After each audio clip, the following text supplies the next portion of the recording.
हाँ जी मित्रों, स्वागत है आप सभी का हमारे न्यू हॉरर स्टोरी में। तो पता है मेरे को तुम लोगों को यकीन नहीं हो रहा होगा कि आस्तिक मिश्रा इतनी जल्दी वीडियो कैसे आ गए भाई, लेकिन जब ब्रांड्स आती है तो अपने आप ही वीडियो आ जाती है। मजाक से हटके अभी मैं तुम लोगों के लिए एक्टिव हो रखा हूँ। मतलब भाई मेरा ऐसा ही है, मेरी वीडियो आएगी नहीं, लेकिन जब आएगी तो कंटिन्यू लगातार ही आएगी। मतलब मेरे पास जितने भी अस्त्र शस्त्र बम गोला बारूद होते सब मैं 1 बजे में छोड़ देता हूँ, फिर मैं थोड़ा सा गैप लेता हूँ, फिर मैं अस्त्र शस्त्र इकट्ठा करता हूँ और फिर मैं 1 बजे में छोड़ देता हूँ। तो भाई मेरा ऐसा ही है।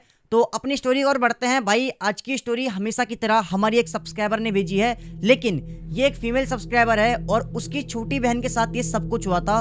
और उसने मेरे को ना उसका नाम और उसकी छोटी बहन का नाम लेने से मना करा है, क्योंकि ये स्टोरी थोड़ी सी डार्क होने वाली है। मतलब तो इसलिए मैं उनका नाम नहीं ले सकता हूँ, लेकिन स्टोरी सुनाने के लिए हमें उसका कुछ नाम तो रखना पड़ेगा ना। तो भाई जिसने हमें स्टोरी भेजी है उसका नाम मान लेते हैं निधि, और जिसके साथ ये सब कुछ हुआ है मतलब उसकी छोटी बहन का नाम मान लेते हैं ज्योति। मैंने ये दोनों नाम इसलिए चूज किए हैं क्योंकि इनके साथ मेरा कुछ पर्सनल, खैर इस बात को छोड़ो, करते हैं अपनी स्टोरी को स्टार्ट अब।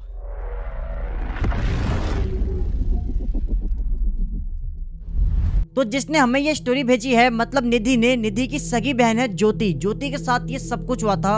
एंड मतलब मैं आपको स्टोरी में आगे बताऊंगा क्या क्या हुआ था, तुम्हारे रोंगटे खड़े हो जाएंगे सुनकर। तो मैं आपको पहले ज्योति के पूरे फैमिली के बारे में बता देता हूँ। ज्योति के फैमिली में ज्योति, उसकी बड़ी बहन निधि और उसका सबसे बड़ा भाई प्रेम और उसके मम्मी पापा, ये 5 लोग रहते थे। तो ज्योति की बड़ी बहन थी जिसने हमें ये स्टोरी भेजी है, उसकी ऑलमोस्ट 1 साल पहले शादी हुई थी और अभी ना वो अपने पापा की मम्मी के साथ ही घर पर रहती थी, इन लोगों के साथ ही रहती थी। तो इसी बीच में क्या होता है, जो ज्योति के पापा है उनको ना गांव से एक कॉल आता है कि आपकी छोटी बेटी मतलब ज्योति के लिए एक रिश्ता आया है और लड़का काफी अच्छा है, अच्छे घर का है, सरकारी नौकरी है। मतलब इसके बाद तो भाई उसके पापा खुश हो गए। तो जिसने ज्योति के पापा को फोन किया था वो ज्योति के पापा को बोल रहे थे कि आप एक बार गांव आ जाओ, अगर सब कुछ अच्छा रहे तो रिश्ता तय कर देना, लेकिन आप शादी बाद में कर लेना, कोई दिक्कत नहीं, 1 साल 2 साल बाद शादी कर लेना, लेकिन आप एक बार गांव आके सब कुछ तय कर लो। तो जो ज्योति के पापा थे वो सोचते हैं कि भाई अगर ऐसी बात है तो हमारी छोटी बेटी की शादी की उम्र भी हो चुकी है, तो एक काम करते हैं गाँव चलते हैं, अगर सब कुछ अच्छा खासा रहा तो हम रिश्ता तय कर देंगे। तो अब क्या करते हैं कि ये लोग अपना टिकट वगैरह बुक करते हैं और ये लोग ना अपने गाँव के लिए निकल जाते हैं। अब ये लोग गांव पहुंचते हैं। गांव में जो इनका घर था ना, जहां पर ये रहते थे, इनका घर ना मेन रोड पे था, मतलब मेन रोड के किनारे में इनका घर था। ज्योति का गांव और ज्योति के नानी का गांव बिल्कुल अगल बगल में था। इनके गांव के बीच में ऑलमोस्ट 1 किलोमीटर का रास्ता था। तो ज्योति और ज्योति का जो बड़ा भाई था, ये लोग ना अक्सर अपने नानी के यहाँ पे पैदल निकल जाते थे। तो 1 किलोमीटर ऑलमोस्ट देखो हर कोई चल लेता है, तो अगल बगल में था, तो ये लोग ऐसे निकल जाते हंसते खेलते नानी के यहाँ पे। तो अब क्या होता है, एक दिन ये लोग अपने नानी के यहाँ पे गए थे घूमने फिरने के लिए। तो शाम के टाइम पे ज्योति और ज्योति का जो बड़ा भाई था प्रेम, ये लोग ना अपने नानी के यहाँ से अपने गाँव दोबारा आ रहे थे। शाम का टाइम हो रहा था, करीब 5:30-6 बज रहे थे। ज्योति और ज्योति का बड़ा भाई प्रेम ये लोग अपने नानी के गांव से अपने गांव की तरफ आ रहे थे, लेकिन बीच रास्ते में क्या होता है, इनको दिखाई देता है बीच रास्ते में एक पेड़ के नीचे पूरा रास्ते के ऊपर खून ही खून फैल रखा है। और वहां पे खून इसलिए फैल रखा था क्योंकि थोड़ी देर पहले ही वहां पर किसी का एक्सीडेंट हुआ था। और वो जो एक्सीडेंट हुआ था वो छोटा मोटा एक्सीडेंट नहीं हुआ था, वो देखकर ही लग रहा था कि मतलब बहुत ही भयंकर एक्सीडेंट हुआ था। और जिसका एक्सीडेंट हुआ था शायद उसको हॉस्पिटल लेके जा चुके थे पहले लोग, लेकिन उस रास्ते के ऊपर बहुत सारा खून अभी भी पड़ा हुआ था। मतलब लिटरली बता रहा हूँ, मजाक से हटके पूरा रास्ता खून ही खून हो रखा था। तो ज्योति और उसका जो भाई था प्रेम, ये लोग ना खून के साइड से निकल रहे होते हैं, लेकिन गलती से ज्योति का पैर उस खून के ऊपर पड़ जाता है एंड ज्योति के पूरे पैर में खून ही खून लग गया था। तो फिर ज्योति का जो भाई था वो बोलता है कि कोई बात नहीं, घर पर जाकर धो लियो। तो अब क्या होता है, ज्योति और ज्योति का जो भाई था प्रेम, ये लोग घर पहुंचते हैं। लेकिन जैसे ये लोग घर पहुंचते हैं तो ज्योति की मम्मी देखती है कि ज्योति के पूरे पैर में खून ही खून लग रखा है। तो वो पूछती है बेटा क्या हुआ, कैसे चोट लग गई, कैसे खून ही खून हो रखा है ये। तो फिर ज्योति मम्मी को सारी बातें बताती है कि ऐसे था, ऐसा हो रखा था, ये हो रखा था, ये हो रखा था। तो फिर ज्योति मम्मी को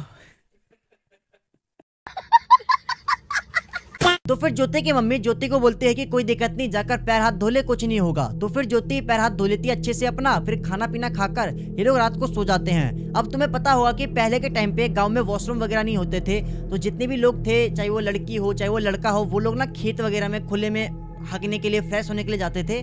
तो फिर क्या होता है कि जितने भी लोग थे गांव में, वो अंधेरे में, खासकर लेडीज जो होती है वो अंधेरे में ना फ्रेश होने के लिए, मतलब हगने के लिए ये लोग ना खेत में निकल जाते थे। तो अब क्या होता है, उसके अगले दिन सुबह सुबह 5 बजे ज्योति की जो बड़ी बहन थी वो उसकी आंख खुलती है फ्रेश होने के लिए, सोचती कि जाकर अभी अंधेरा ही है, जाकर वॉशरूम वगैरह से आ जाती हूँ, मम्मी के साथ चली जाऊंगी अभी मैं। लेकिन जैसे ही जो उसकी बड़ी बहन थी निधि, वो उठती है, वो देखती है कि उसके बगल में ज्योति है ही नहीं। एंड फिर उसको लगता है कि शायद ज्योति बाहर में होगी, लेकिन जैसे ही वो बाहर जाती है तो उसको बाहर में भी ज्योति नहीं दिखती है। वो अपने घर में हर जगह ढूंढ लेती है, लेकिन फिर भी निधि को ज्योति नहीं मिलती है। फिर उसके बाद जो ज्योति की बहन थी निधि, वो चली जाती है मम्मी के पास। वो मम्मी को बताती है कि मम्मी ज्योति घर में है ही नहीं, मैंने ढूंढ लिया। तो फिर उसकी मम्मी भी ढूंढने लगती है, लेकिन काफी ढूंढने के बाद भी ज्योति का कुछ पता नहीं लगता है। ज्योति कहाँ गई, कहाँ पर है, क्या कर रही है, किसी को कुछ अता पता नहीं है। तो अब क्या होता है, इतने देर में आसपास में ना पूरी खबर फैल जाती है कि जो इनकी बड़ी बेटी थी, जवान बेटी थी, वो घर में है नहीं, भाग गई। मतलब ज्योति के घर के आसपास के जो भी लोग थे वो तरह तरह की बातें बनाने लग गए। मतलब जो आसपास के लोग होते हैं भाई वो ऐसे ही होते हैं। तो अब क्या होता है, पूरे 1 घंटा बीत जाता है, लेकिन फिर भी ज्योति का कुछ पता नहीं लगता है कि ज्योति कहाँ पर गई है। ज्योति का भाई, ज्योति के जो दादा दादी, ज्योति के पापा, ज्योति की मम्मी, ज्योति की बहन, हर कोई ज्योति को ढूंढने में लगा हुआ है, लेकिन ज्योति का कुछ भी अता पता नहीं है। और वो छोटी बच्ची भी नहीं है कि खो जाए। वो भाई वो 21-22 साल की लड़की है, वो कहाँ जाएगी सुबह सुबह इतना। तो अब क्या होता है, इनको जब ये काफी ज्यादा ढूंढने लगते हैं तो इनको ना किसी के थ्रू पता लगता है कि ज्योति को ना किसी ने सुबह समथिंग 4 बजे उस तरफ जाते हुए देखा। किस तरफ? ज्योति के नानी के गांव की तरफ। ये चीज सुनने के बाद जो ज्योति की मम्मी थी सबसे पहले अपनी मम्मी को फोन लगाती है, मतलब ज्योति के नानी को। वो पूछती है कि ज्योति आई है क्या वहां पर? तो ज्योति की नानी बताती है कि नहीं नहीं, यहाँ पे तो ज्योति नहीं आई है। एंड उसके बाद क्या होता है, जो ज्योति का भाई था प्रेम, वो अपनी बहन को ढूंढने के लिए उसी रास्ते से जा रहा होता है जहाँ पर सुबह 4 बजे किसी ने उसकी बहन को देखा था, और वही रास्ता उसकी नानी के गाँव की तरफ भी जाता था। तो अब क्या होता है, ये उसी रास्ते पर चल रहा होता है। चलते चलते ये बीच रास्ते में पहुंच जाता है जहाँ पर इसने कल रात को जहाँ पर देखा था कि बहुत सारा रास्ते पर खून पड़ा हुआ है, जहाँ पर किसी का एक्सीडेंट हुआ था, वहां पर ना बहुत भीड़ लगी हुई है। तो जैसे ये हल्का आगे जाता है तो ये देखता है कि इसकी जो बहन थी ज्योति, वो वहां पर बैठी हुई थी और रास्ते पर जो खून पड़ा हुआ था वो अपने जीभ से उन खून को चाट रही थी, बिल्कुल ऐसे करके। और ये चीज देखने के बाद जो उसका भाई था प्रेम, वो अपनी बहन के कंधे पर हाथ रखकर बोलता है, बहन तू पागल है क्या, क्या कर रही है तू यहाँ पर? लेकिन तभी जो उसकी बहन थी ज्योति, वो एकदम मर्द की आवाज में, जैसे कोई आदमी बोल रहा हो, एकदम मर्दाना आवाज में वो अपने भाई को बोलती है, हाथ हटा मेरे कंधे से। लेकिन उसका भाई बोलता है, पागल है क्या, घर पे तेरा सब इंतजार कर रहे हैं, तू यहाँ पे क्या कर रही है, कहाँ गई थी तू सुबह से? तभी वो फिर से बोलती है, हाथ हटा मेरे कंधे से। लेकिन जो उसका भाई था वो कंधे से हाथ नहीं हटाता है। तभी जो उसकी बहन थी ज्योति, वो अपने भाई के गर्दन पकड़ती है, गर्दन, और उसको उठाकर दूर फेंक देती है। और तुम यकीन नहीं करोगे, उसने इतनी जान से अपने भाई को फेंका था कि उसका भाई 2 से 3 मीटर दूर जाके गिरा था। और ये चीज देखने के बाद वहां पर जितने भी लोग थे वो अपना एक कदम पीछे ले लेते हैं। एंड उसके बाद जो उसकी बहन थी ज्योति, वो अचानक से खड़ी होती है एंड वो चलना स्टार्ट करती है, अपने घर की तरफ निकल जाती है। लेकिन उसका जो चलने का तरीका था वो एकदम मर्दाना चाल चल रही थी, जैसे कोई आदमी चल रहा हो, जैसे कोई हट्टा कट्टा कोई पहलवान इंसान चल रहा हो। उसका चलने का तरीका बिल्कुल ऐसा था। रास्ते में जो भी उसको देख रहा था सब उसको देख के हैरान रह गए थे, क्योंकि मतलब उसका चलने का तरीका बिल्कुल ही डिफरेंट था। वो थी तो एक लड़की, लेकिन उसके बोलने का तरीका, उसके चलने का तरीका बिल्कुल एक मर्दाना तरीका था। मतलब एकदम आदमी की तरह चल रही थी, आदमी की तरह बात कर रही थी। लेकिन जैसे वो अपने घर पर पहुंचती है तो उसके घर वाले देखते हैं कि जो ज्योति है वो एकदम मर्दाना चाल में चलते हुए आ रही है, और उसका पीछे से कपड़ा भी फटा हुआ था और उसके पूरे मुंह में खून ही खून लग रखा था। ये चीज देखने के बाद जो उसके दादा दादी, मम्मी पापा सब उससे पूछते हैं कि बेटा तू कहाँ गई थी, तूने क्या हाल बना रखा, ये खून कहाँ से लगा, कपड़ा कैसे फट गया? लेकिन ज्योति किसी का भी जवाब नहीं देती है एंड वो चुपचाप जाती है अपने कमरे में और गेट लगा लेती है। एंड इसके बाद पीछे से जो उसका भाई था प्रेम, वो भी आता है। एंड जैसे ही वो आता है तो वो अपनी मम्मी को सारी बातें बता देता है। इसके बाद सभी लोग ज्योति के कमरे के बाहर जाते हैं एंड वो ज्योति का गेट पीटते हैं बार बार कि बेटा गेट खोलो, क्या हुआ, तुमने कमरे में बंद क्यों कर लिया अपने आप को, गेट खोलो। लेकिन अंदर से कोई जवाब नहीं आता है, ज्योति गेट खोलती नहीं है। फिर इसके बाद जो ज्योति के दादाजी थे वो आते हैं एंड जो ज्योति थी वो अपने दादाजी की हर बात मानती थी, वो उनको कभी मना नहीं करती थी। तो फिर जो उसके दादाजी थे वो ज्योति का गेट पीटते हुए बोलते हैं, बेटा गेट खोलो ज्योति, बेटा गेट खोलो। उसी टाइम अंदर से एक छोटी बच्ची की आवाज आती है कि मैं नहीं खोलूंगी गेट। फिर उसके जो दादाजी थे वो बोलते हैं, बेटा गेट खोलो, मुझे कुछ काम है। एंड उसी टाइम अंदर से किसी आदमी की आवाज आती है कि तुम्हें समझ में नहीं आई कि एक बच्ची में बात, गेट नहीं खोलूंगा मैं। एंड ये चीज सुनने के बाद उसके दादा भी डर जाते हैं कि मतलब अंदर तो कोई है ही नहीं। तो पहले किसी छोटी बच्ची की आवाज आई थी, फिर एक आदमी की आवाज आई। एंड ये चीज सुनने के बाद उसके दादा बोलते हैं कि कौन है तू? फिर अंदर से एक हंसने की आवाज आती है, खबीस हो खबीस में, जो करना कर ले जा, जाओ। ये चीज सुनने के बाद जो ज्योति के दादाजी थे उनके होश उड़ जाते हैं। वो क्या करते हैं, सबसे पहले जो ज्योति का भाई था प्रेम, उसको ना मौलवी जी को बुलाने के लिए भेजते हैं। उनके गांव में एक मौलवी जी रहते थे।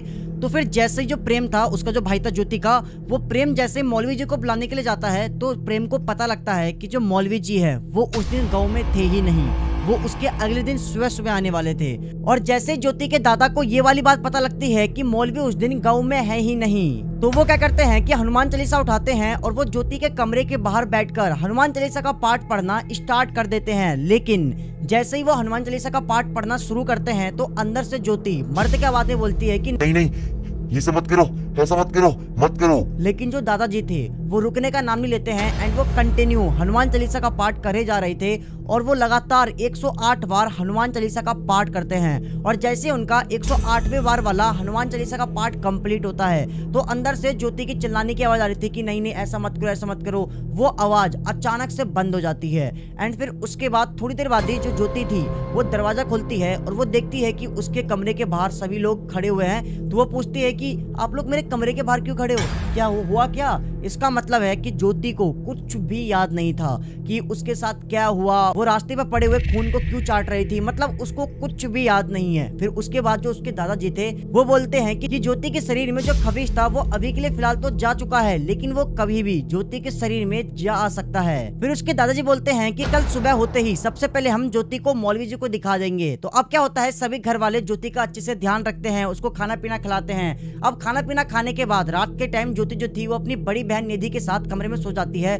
लेकिन रात के करीब 3:30-4 बजे के बीच में ज्योति की जो बड़ी बहन थी निधि, उसको ना ज्योति की चिल्लाने की आवाज आती है। लेकिन जैसे उसकी आंख खुलती है तो वो देखती है ज्योति हवा में लटकी हुई है एंड उसके शरीर पर कपड़े हैं ही नहीं, वो बिना कपड़ों के हवा में लटकी हुई है। और वो चिल्ला इसलिए रही थी क्योंकि कोई उसके साथ सेक्स कर रहा था। लेकिन ज्योति के साथ जो सेक्स कर रहा था वो इनविजिबल था, मतलब वो दिखाई दे ही नहीं रहा था। लेकिन ज्योति के साथ वो इतने स्पीड में सेक्स कर रहा था कि जिसके कारण ज्योति बहुत जोरों से चिल्ला रही थी, उसको बहुत ज्यादा दर्द हो रहा था। जो ज्योति थी वो दर्द के मारे चिल्ला रही थी। लेकिन जैसे ही उसकी बहन उसको टच करने के लिए जा रही थी तो वो अचानक से मर्द की आवाज में कह रही थी कि दूरो दूरो दूरो, अचानक से ही। लेकिन जो उसकी बहन थी, लेकिन वो फिर भी मानती नहीं है, वो अपनी बहन को टच करती है।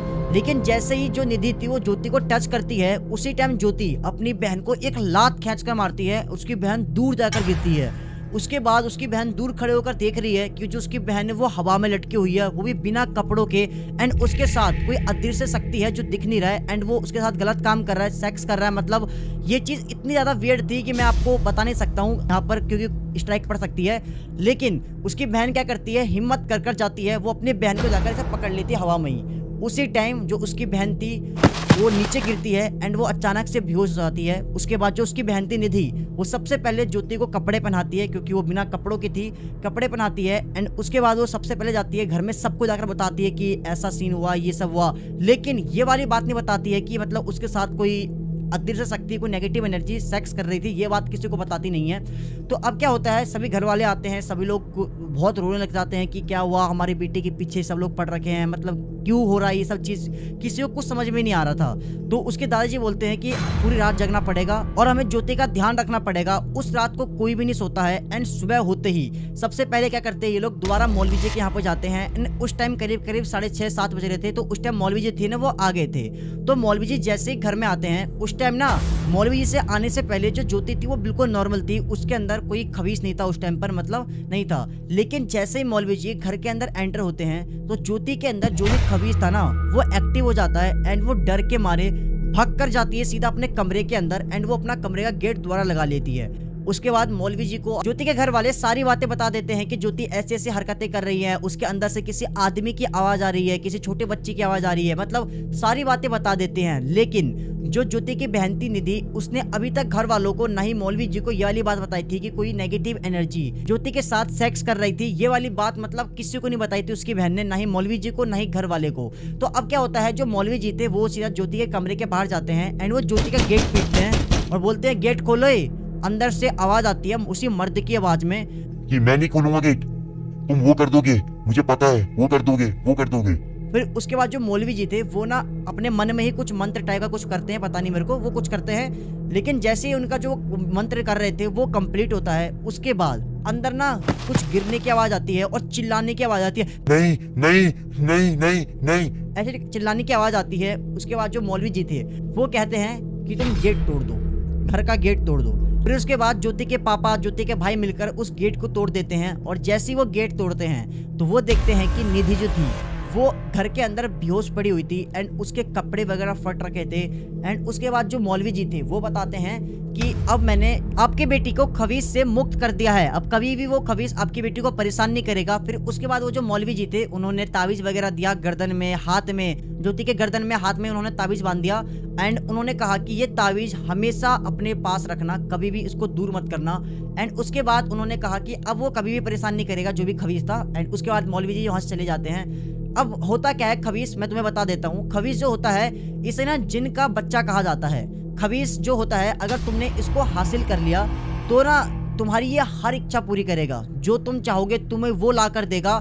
लेकिन इसको पाना बड़ा मुश्किल होता है, बहुत सिद्धि वगैरह करनी पड़ती है। लेकिन हर एक चीज का दो पहलू होता है, दो हिस्सा होता है, एक पॉजिटिव तो दूसरा नेगेटिव। ये तो पॉजिटिव वाला खबीस था, लेकिन एक और खबीस होता है जो कि अपने स्वार्थ के लिए दूसरों को शिकार बनाता है एंड उससे अपनी हवस मिटाता है। एंड वो जो खबीस था उसी खबीस ने ज्योति को अपने वश में कर लिया था। मैंने आपको बताया था कि ज्योति का ना पैर लग गया था खून के ऊपर, रास्ते में किसी का एक्सीडेंट हो गया था। वो जो एक्सीडेंट करवाया था वो भी खबीस ने करवाया था। और मैंने आपको कहा था कि एक पेड़ के बगल में एक्सीडेंट हुआ था, वहां पर पेड़ के सामने बहुत सारा खून पड़ा हुआ था। वो जो पेड़ था वो था इमली का पेड़। और जो खबीस होते हैं वो इमली के पेड़ पे ही रहते हैं। और जो खबीस होते हैं ना वो कितना भी बड़े हो सकते हैं और कितने भी छोटे हो सकते हैं। तो अब क्या होता है, जैसे उन मौलवी जी ने बताया था कि अब वो खबीस तुम्हें कभी परेशान नहीं करेगा, अब सब कुछ ठीक हो जाएगा, तो होता भी बिल्कुल ऐसा ही है। अब सब कुछ ठीक हो जाता है, ज्योति के शरीर में कभी भी वो खबीस दोबारा नहीं आया एंड सब कुछ नॉर्मल हो जाता है। इनकी फैमिली बहुत खुश होती है। अब मैंने आपको बताया था स्टार्टिंग में कि जो ज्योति के पापा जी थे वो गांव इसलिए आए थे क्योंकि गांव में उनके लिए एक रिश्ता था एंड उनकी बेटी के लिए, ज्योति के लिए एक रिश्ता आया हुआ था एंड इसीलिए वो स्पेशली गांव आए हुए थे।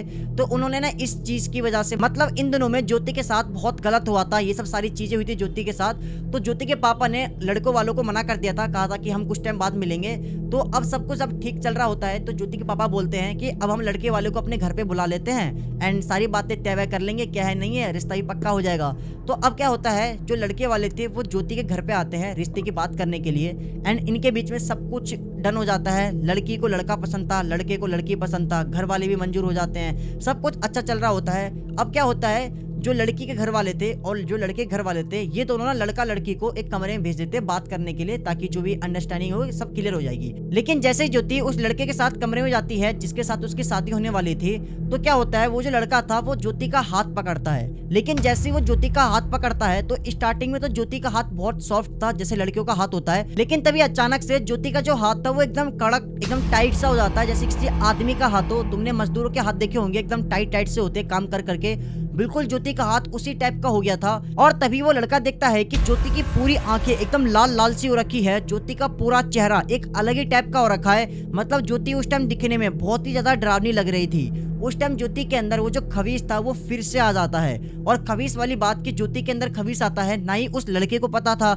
ना ही उस लड़के के घर वालों को पता था। मतलब ज्योति के घर वालों ने, ज्योति के पापा ने लड़के वालों से ये बात छुपाई थी कि ज्योति के अंदर खबीस आता है, उनको पता नहीं था ये वाली बात। तभी अचानक से क्या होता है, ज्योति उठती है एंड उस लड़के को जिसके साथ ज्योति की शादी होने वाली थी, ज्योति उस लड़के को बहुत मारती है। मतलब मैं तुम्हें बता नहीं सकता हूँ, इतना गंदा मारती है, दया लात, दया घुसन, दया थप्पड़, इतना मारती है मैं तुम्हें बता नहीं सकता हूँ, बहुत मारती है। उसके बाद वो जो लड़का था वो भागते हुए बाहर आता है, मम्मी मम्मी बचा रही, लड़की पागल है, मार रही है मेरे को ये। फिर इसके बाद उस लड़के के घर वाले उस रिश्ते को वहीं पर तोड़ के चले जाते हैं एंड फिर उसके बाद ज्योति के पापा, ज्योति के भाई जो था प्रेम, वो देखते हैं कि ज्योति के अंदर वो खबीस फिर से आ जाता है एंड वो ज्योति के फैमिली वाले को, सबको बोलता है कि ये अब मेरी है, इसकी शादी दूसरे से करवाने की सोचना भी मत। ये चीज सुनने के बाद सभी के होश उड़ जाते हैं कि जब मौलवी जी ने उस खबीस को भगा दिया था तो वो फिर से कैसे आ गया। फिर इसके बाद ज्योति के फैमिली वाले भागते हुए फिर से मौलवी जी के पास जाते हैं एंड उनको बताते हैं कि फिर से ज्योति के अंदर वो खबीस आ गया। उसी टाइम मौलवी जी बोलते हैं कि कहीं इन दोनों के बीच में वो तो नहीं हो गया।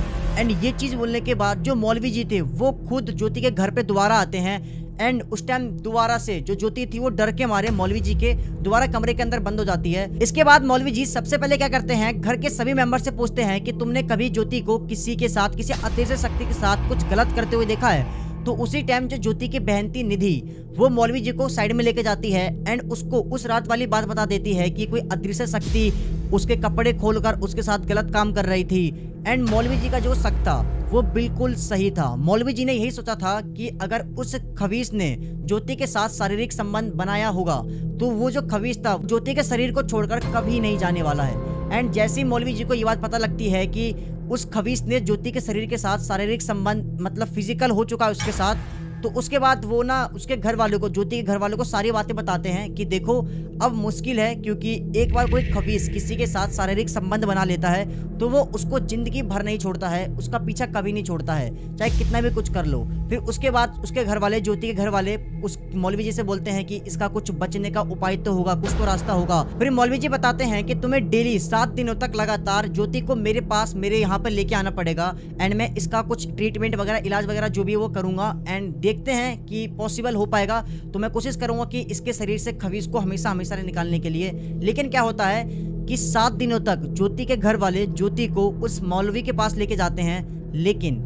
मौलवी जी कितनी भी ट्राई कर लेते हैं, अपनी सारी ताकत लगा लेते हैं, जितनी भी उनके पास मतलब जो भी होता है सब कुछ कर लेते हैं, लेकिन वो खबीस ज्योति के शरीर से जाने का नाम नहीं ले रहा था। एंड वो इतना ज्यादा मतलब ज्योति के शरीर में आ गया था कि कोशिश करने के बाद भी मौलवी जी ज्योति के शरीर से उस खबीस को अलग नहीं कर पाए। फिर उसके बाद मौलवी जी ने ज्योति के घर वालों को बताया कि देखो ऐसी सी बात है कि अब चाहे कुछ भी हो जाए ये खबीस ज्योति के शरीर को छोड़कर जाने वाला नहीं है और ये खबीस ज्योति की कभी किसी और के साथ शादी नहीं होने देगा। फिर उसी टाइम मौलवी जी ने एक ताबीज दिया और उसके घर वालों को कहा कि ये ताबीज हमेशा ज्योति को बांध कर रखना है, जब तक ये ताबीज इसके पास रहेगा ये खबीस कभी भी उसके शरीर में नहीं आएगा, ना ही उसके साथ कभी कोई गलत काम करेगा। लेकिन तुम अगर इसकी शादी करवाने की कोशिश करोगे तो ये ताबीज भी काम नहीं आएगा, उस टाइम उसके अंदर वो खबीस आ जाएगा एंड ज्योति की शादी वो होने नहीं देगा, चाहे तुम कुछ भी और कितना भी कर लो। और आज के टाइम पे जो ज्योति है वो 32 साल की हो चुकी है और आज भी वो सिंगल है, सलमान खान की तरह।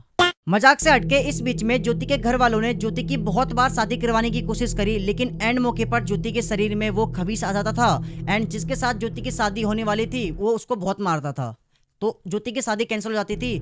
इसी वजह से आज के टाइम पे जो ज्योति है वो सिंगल है। लेकिन जो मौलवी जी ने ताबीज दिया था ज्योति को, उस ताबीज की वजह से, उस ताबीज की मदद से जो खबीस है वो ज्योति के शरीर में नहीं आता है, ना ही वो ज्योति के साथ कुछ गलत हरकतें करता है। आज के टाइम पे ज्योति बिल्कुल सेफ है, बस वो शादी नहीं कर सकती है क्योंकि उसके अंदर खबीस आज भी है, लेकिन उस ताबीज की वजह से वो खबीस ज्योति के शरीर के साथ कुछ गलत नहीं कर सकता है, लेकिन वो आज के टाइम पर भी सिंगल है, सलमान भाई की तरह।